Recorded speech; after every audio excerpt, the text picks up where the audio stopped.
Wala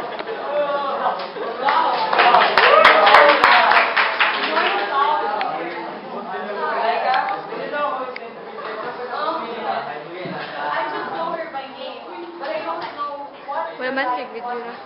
And you know what? She's our frequency. Okay, let's take a short look of her life.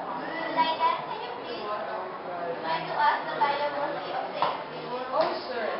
Birgitta Persson's daughter, known as Saint Bridget of Sweden, was born in Turkey at Tinsta Castle, Uppsala, Sweden. She was the daughter of a wealthy family, and her parents were devoted religious. Unfortunately, her mother died at the age of 12, and she was raised by her aunt. She was married at the age of 13 with who was 18, and they have 8 children.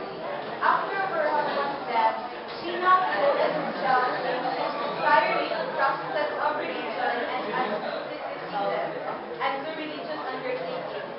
She believed that Christ himself appeared to her, and she wrote down the revelations she then received, with which grace refuted the mystical ages. She was the founder of Birgitta Order, and Pope John II named her as one of the patron saints of Europe. She died on July 23, 1373 in Rome, Italy, and was canonized on October 8, 1391. Wow, I can't believe she was married at the age of 13. To know more about her, we invited her princess. Let's welcome Carl Berger and Saint Catherine of Sweden.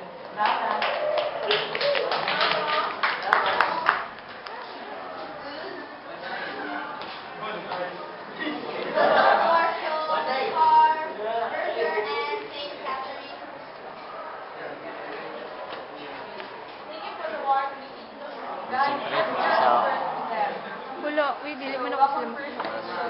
What do you think about it that your mother said that made her a saint?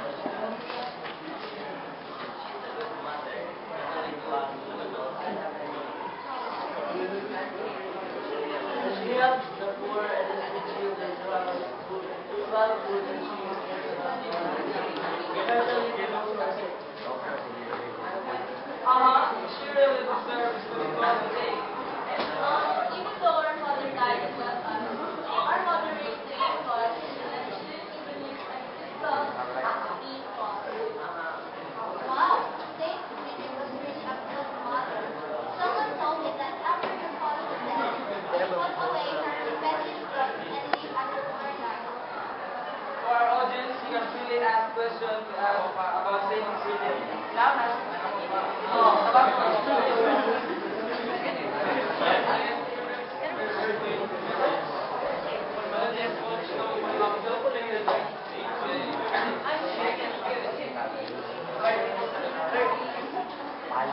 Actually, our mother was really a great devoted to the passion of service. When she was in her childhood years, and she wrote letters to her religious order.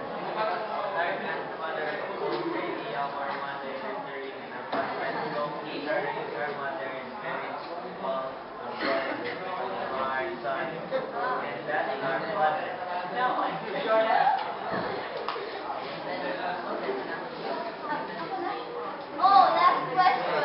I want to say back. Is it true that your feast day before is celebrated in July 25th? Yes, July